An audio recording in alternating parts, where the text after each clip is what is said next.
Welcome to the First Things First self-paced video workshop. This video program was designed specifically for you to train yourself on the principles taught in the New York Times #1 best-selling books by Stephen R. Covey, First Things First and The 7 Habits of Highly Effective People. You will be taught First Things First, from time management to life leadership, by 3 of Covey Leadership Center's finest facilitators. Dr. Stephen R. Covey is also featured in this workshop. You will also learn to use the 7 Habits Organizer. Your organizer will be used extensively throughout the video program. Before proceeding, make sure that you have your 7 Habits Organizer with you. In some cases, you may already have the organizer assembled. If you do not, you will be given instructions for assembly later in the program. To begin, locate First Things First, from Time Management to Life Leadership Participant Workbook. Open the workbook to page 2. This page is a graphic representation of what you can expect to learn during the workshop. By the end of the program, you will be very familiar with each of the concepts represented by the icons shown there. Before we introduce you to your first facilitator, please take a moment to identify the 2 or 3 biggest time management concerns that you face. What are your pains? What do you hope to be able to learn from taking this workshop? Some things might include balancing career and family, just getting things done with all there is to do, how to resolve conflicting priorities. Stop the tape for a moment to list your concerns at the bottom of page 3. What brings you to this workshop?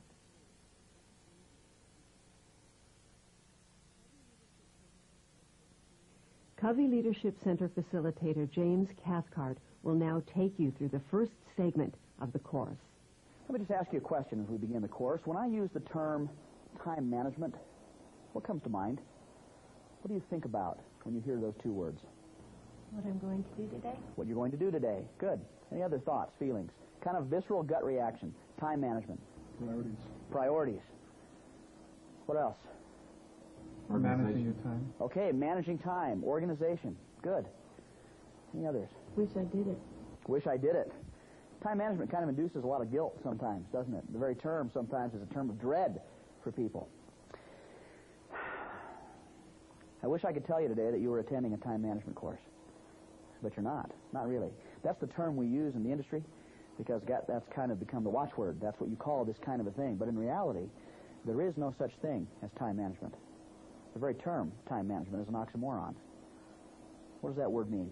Anybody know the definition of oxymoron? Or I'm sorry, if you're from Harvard, oxymoron. Oxymoron. What does that word mean?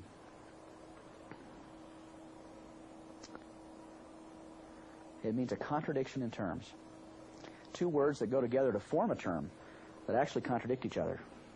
Freezer burn is an oxymoron. Can't burn yourself in a freezer. I was in Atlanta a couple of weeks ago. A woman raised her hand and suggested country music was an oxymoron. 2 words that contradict each other. Well, time management is such an oxymoron. Can you manage your time? Richard, I'm going to give you 20 minutes to accomplish a task. Now, Richard sets about the task. Can he do anything with that 20 minutes? Slow it down, stop it, stretch it out, speed it up? Well, he manages himself. He manages himself. That's exactly right. What this course is about today is self-leadership.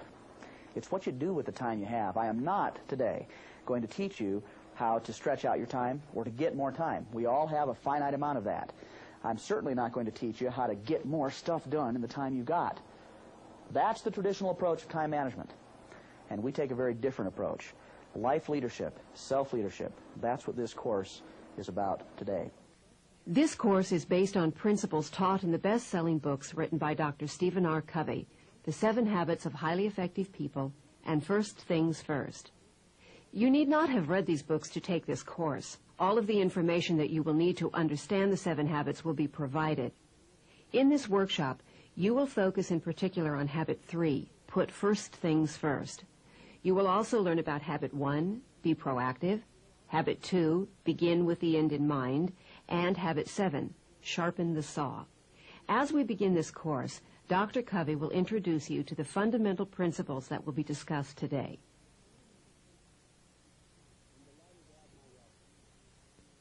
I'm delighted to add my welcome.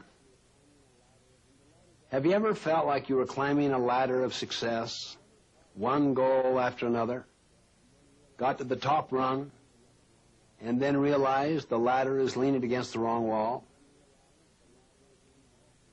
Have you ever felt like you were juggling all kinds of things in your life with many balls in the air and dropping most of them? Most people feel those things. What you're going to learn today is an altogether different approach to the so-called field of time management. It's an approach based upon a compass rather than a clock. The clock is still important, but it is secondary to the sense of direction which the compass gives. This is an approach that is based upon relationships rather than schedules.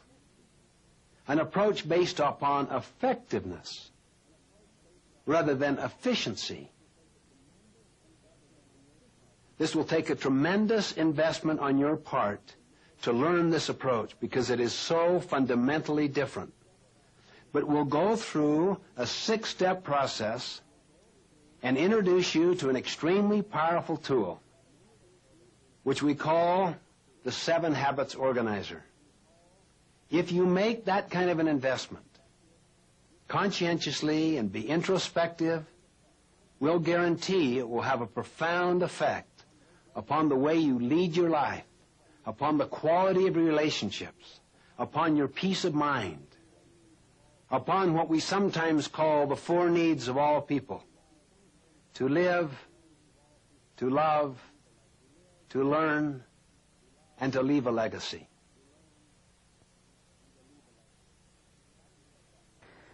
Now, having set that tone for the day, let's kind of give you an overview of the fundamental process. You see, it's one thing for us to sit here and talk about theory and principle all day. We could do that. And if we did, you'd walk out of here on a high. You'd be pumped up. You'd be motivated. You'd think, man, I'm ready to go. That's what I needed. I've got that shot in the arm, and today my life changes. I'm going to wake up tomorrow morning, and my husband, wife, significant other will not even recognize me. And how long does that feeling last? Till you wake up. That's right. That's the quick fix. It's that shot in the arm. In fact, frequently there are people who attend seminar after seminar every week, it seems, sometimes, because they need that motivational charge. The principles and the theory and all that is very important. That motivation is important. But it's also important to follow up with the process. It's one thing to understand the principles. It's another thing to apply them. So what we want to do is introduce you right up front to the essential process that we're going to work you through today to teach you how to live the principles that we'll be going over today. You'll find this on the next page in your workbook. Go ahead and flip to page 4, and you will see an overview of what we call the 6-step process. The 6-step process begins with step 1, which you can see right up there at the top. Connect to your mission. Connect to your mission. We're going to have you today work on your own personal mission statements. Your vision, your first creation of your life, your blueprint, if you will. Then we'll move on to step 2. Step 2 is reviewing our roles. By roles, I don't mean the roles that we play act with, but the things that we actually do, the various hats that we wear. Many of you have professional roles, probably 2 or 3 of them. Ken, what exactly do you do? I'm an airline pilot with Delta Airlines. Okay, you're an airline pilot. Now, that's probably the job title that you have, right? Are there any other things that you do as an airline pilot? Yeah, quite a few. Yeah. So you might want to think about your professional roles in terms of, several things. What are the hats that I wear as a professional? Then you've got personal roles. All of you are individuals, so you might have a role as self, me. Some of you are parents, so you might have mother or father as a role. You might also be siblings, brother, sister, however it might work. And you'll review each of these roles each week. Next, step 3, you will identify your goals. Now, just to kind of touch on this early on, this is probably one of the most misunderstood of the 6-step process. Many people have come to believe that, all right, I've connected to my mission, I know what I'm really about as an individual, I've reviewed my roles, now I have to take all the things to do this week and divide them up by role. And that's not what step 3 is about. What you're going to be doing with step 3 is asking yourself this one single question. if I were to do one thing, maybe 2 or 3 at the most, this week for each of my roles, what would it be? So you'll come to your role as mother, and you'll say, what can I do this week as a mother that would have the most positive impact on that role? You'll jot those 1 or 2, maybe 3 things down, and you move on to the next one. These are kind of above and beyond the call of duty sort of things. The things that many of us never get done because we seem to not have the time. Once you've identified those goals, you'll move on to step 4. You will organize weekly. This is a very, very different approach to the Covey system. Organizing weekly means that you will sit down at the beginning of each week and you will plan out your whole week in one sitting. You will never again do daily planning, ever. Daily planning is passé. It doesn't work. And we'll talk about why it doesn't work a little bit later. Weekly organization is the key. Stephen, some time ago, found himself in Australia with his brother, John. They were taking a helicopter tour of some portion there in Australia. And John mentioned to Stephen that he has seen Australia from various perspectives. He's flown in on a plane, and he's seen the very, very distant, long, kind of large view. And he said, it's beautiful. You really get a panoramic scene, but you don't get a real feel for the detail, the culture, the rich diversity in the country. He said, I've also driven around the country in a car, and I've seen that rich diversity. I've been up close. But if you're too close, you kind of miss the overall perspective. He said, this helicopter view is perfect. It's just close enough that we can see the detail, and yet distant enough that you can get a kind of wide-angle view. That's what the weekly perspective is. And essentially, in a nutshell, the reason why daily planning doesn't work is because it is extremely close up. And because it is so close up, we lose a little perspective. So we're going to take the weekly approach with step 4. We'll then move on to step 5, exercising integrity in the moment of choice. This is not actually a step that you will undergo as you go through this process. This is one that you will do throughout the week. Integrity in the moment of choice means that when something comes along during the week and interferes with your schedule that you sat down and did last weekend, what do you do? What do you say no to? What do you say yes to? That's integrity in the moment of choice. It's taking your mission and making it a reality. Taking it from the black and white page and putting it into real life. And then finally, step 6, evaluation. When you are evaluating, you are learning from living. Okay, let's talk a little bit about some of the logistics about that 6-step process that we just talked about. You'll see 3 questions there at the bottom of page 4. First of all, when will I use the process? There's a lot of flexibility with this question, and essentially, any time between Friday afternoon and Monday morning is when you'll sit down and work through this process. It doesn't really matter when, so long as it's between Friday afternoon and Monday morning. Now, some people like to do it on Friday mornings or Friday afternoons because as they're planning the next week, they want to rearrange their schedule, make some phone calls, and let people know they won't be coming to that meeting next week, and so on and so forth. And you can do that during the afternoon on a weekday. On the other hand, some people like the quiet and the solitude of a Sunday afternoon or a Sunday morning or maybe a Saturday evening. So it really doesn't matter when you do it, so long as it's between Friday and Monday. Now, don't wait until Monday morning. What happens then? Crises. Yeah, the crises start, and you get moving, and you've lost the opportunity. So, where is the best place to organize? I recommend Maui. No, that's not what we're asking there. The best place to organize is pretty much anywhere you want. So with each of you, just take a second or two and jot down there, den, living room, any place where you think would be a good place for you to organize. Just make sure that wherever it is, it's somewhere where you can be quiet and uninterrupted. This is your time. And how long should it take? Well, the average time is approximately 30 to 45 minutes. 30 to 45 minutes. Some people will take a full hour, some people can do it in 20 minutes, but we found the average to be about 30 to 45 minutes. Now, as we teach you this material, we'd like you to consider a subject that you'll see there on page 5. We call this concept 3-person teaching.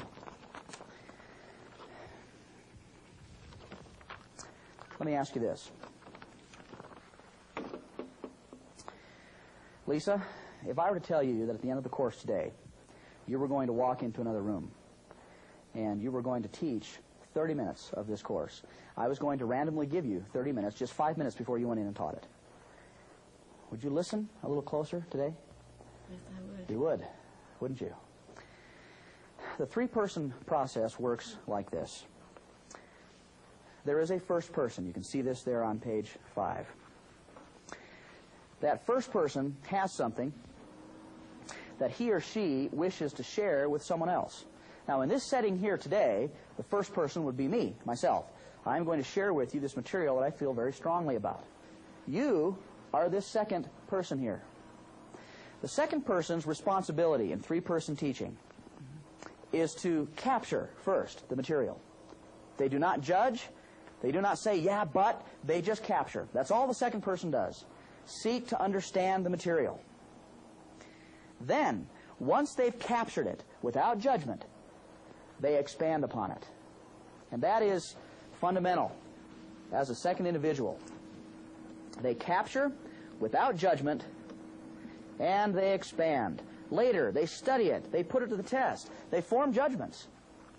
Once they've captured it and got it, then they sit down and say, all right, now, how does this apply to me? Does it really work? Do I feel good about this? Does it go along with everything else that I've studied? They research. They come to grips with it. Once the second person has done this, they then share it to a third person. You see, there is some added value here in this second to third person process. The material has become something more than it was when the first person delivered it, because it's been captured and expanded upon. So this second person, having added this value to it, will then share it with the third. This is a very powerful process. Why? What happens between that second and third person that makes this so powerful? Any ideas? Lisa? My experience is that it pulls it from my head down into my heart. If I'm going to go into this third person, and as I do that expansion, it pulls it from my head to my heart. And once it's in my heart, it stays. It's just kind of floating around and gray matter goes away. All right. There's a crystallization of thought that occurs, doesn't it, in that whole process. What else happens? You remember it. You remember it. How many of you thought you understood something and then went to teach it and realized, I don't understand this at all? We think we really understand, but then go to verbalize it, and there's a real awakening for many. Yeah, and so the very act of verbally teaching something really brings it home. We remember it more. It becomes more powerful. What else happens? There's something that the third person does for the second person. They give another view and another concept. Another view, another concept. They challenge the material. They make you think deeper than you would have thought because you haven't thought of it from their perspective. They question it, see, and more value is added. Now, as this second person is teaching this material to the third, is the first person gone out of the picture entirely? No. What happens, Shar? It's a resource. The first person can act as a continual resource for the second person. So you see, when this third person says, okay, second person, I don't get it. In fact, I challenge you. And the second person hasn't thought deeply enough to be able to respond to the challenge, they can go back to that first person and say, you know, I got hit with a question yesterday. I don't know how to deal with it. And it forms a basis of relationships that is extremely powerful, organizationally, personally. So we're going to challenge each of you today to act in the stead of the second person, to capture the material without judgment, just to understand it.